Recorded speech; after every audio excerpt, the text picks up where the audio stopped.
Hey, what's going on people? It's SGZ here from the SpartanGameZone, and in this video we'll be showcasing a legendary weapon that takes some serious skill to master.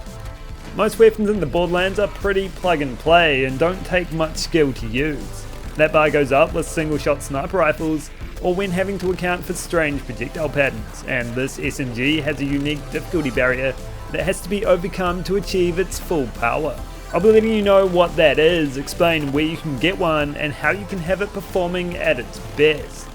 If you enjoyed the video, feel free to drop a like, subscribe if you don't want to miss the next one, and don't forget to let me know in the comments what other weapons you find hard to master in Borderlands 3, and let's crack into it. So the weapon we're covering today is the Lockman, MP5, no wait, that's the wrong game. The Kratos MP5. It is best farmed for from the Agonizer 9000 around here in the guts of Carnivora, but like all Mayhem 4 weapons, it can be found from the melee one takedown bosses.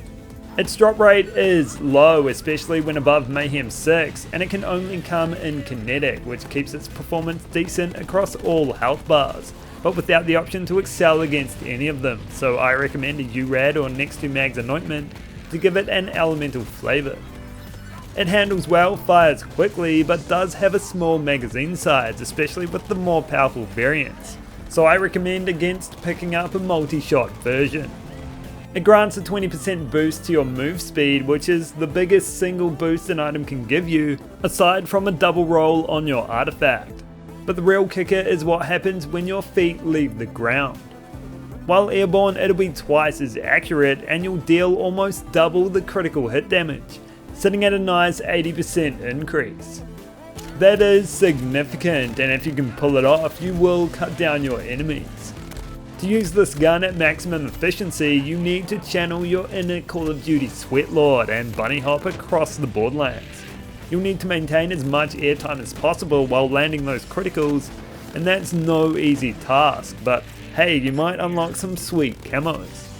The accuracy bonus is a tremendous help when honing in on weak points, but it is a gun that requires high focus. The damage is there, but you need to work for it. Even at its best, it's not a top tier SMG, and it's gonna seriously struggle against enemies where those criticals are hard to get to. But it does provide something different, and depending on your build, it can be deadly. Flak definitely lowers the skill bar when it comes to using this weapon, thanks to their ability to hit crits all the time and fade away, and a quarter of the time thanks to Megavore. As them, all you need to do is shoot while jumping and you'll mount through enemies comfortably. Aiming is nowhere near as important. Leave No Trace is great for extending the life of that typically small magazine, and regular boss fights go down without a hitch. Although Flak makes its unique effect easier to benefit from, they're not the ones who have the greatest synergy with this weapon. It launched at the time of airborne anointments, which have since been removed, but Zane still has the anti-freeze class mod, which will give you a gun damage bonus while your feet are off the ground. In general, the move speed bonus is great for players spec'd into violent momentum, which will exponentially increase your damage the faster you go. You can zip around the battlefield and attempt to laser some criticals, which isn't easy, but that's just the way this gun leans, and if you want to go all out on boosting critical damage, then you can always equip an Executor class mod. Amara is another who can appreciate that extra move speed when coupled with the Spiritual Drive class mod and Mindfulness. Infusion does grant it that added elemental flavour, and did I mention both her and Zane can use it to go pick up a pizza and bring it back home before it gets cold. For modes, this weapon is kind of luck based depending on your setup. While using a Minesweeper comm and spec'd to pull the holy pin, the micro grenade spawned by your class mod can crit and therefore gain 80% critical damage while you're in the air, which makes this weapon a lot stronger in her hands than you'd probably expect. You should still be jumping and shooting as much as possible to allow those micro grenades to get that bonus on the off chance they count as criticals.